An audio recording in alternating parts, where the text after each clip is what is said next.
Annyeonghaseyo. Oops. Dili ni Korean ha. Mataray Korean ani pero ang tinuod Bisayang dako ni lumad nga ni Tibo didto sa Mindanao.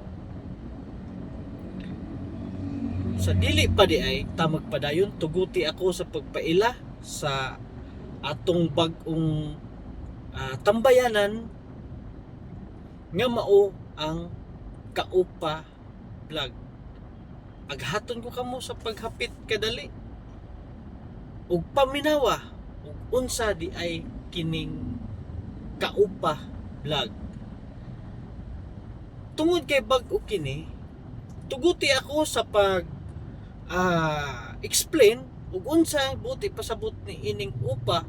Oops, mga Bisaya, relax lang mo diha. Paminaw lang sa ayaw sa mugunahon na og bisag unsa, paminawa lang sa ko. Kining upa gikan kini sa word sa atong mga igsuonan nga Koreano. Buti pasabot ni ini, upa means brother. Like for example, ang usa ka babay gitawag ni iyang igsuon nga laki. Upa, ginsa na yo? Oh, unsa man to? Brother, are you okay? Usba na to para inyo yung ibawan unsay buti pasabot sa upa. Upa, are you hungry? Upa, big upa? Upa, him duro? Upa, are you tired? Umo na buti pasabot sa upang words, brother. Pero kitang mga Bisaya makadungog gani itag upa. Never mind mga kaupa. So tungod ni ini kining atong vlog karon, nagahisgot kini sa atong mga tagahan ta mo gamayng overview sa atong vlog.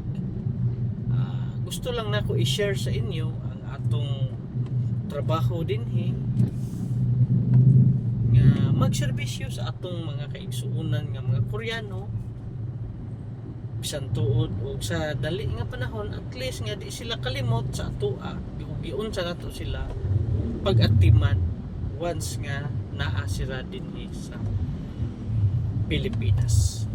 So next video akong ipakita ra ninyo ang mga activity, ang mga kalihukan sa atong mga bisita dinhi sa Cebu. So ayaw kaulaw hapit kung muagi sa inyong mga wall kining atong gamay nga payag-payag, hapit kadali kay kana dako gid ako nagpasalamat kaninyo. Maura to og next video atangin ninyo. Kamsahamnida.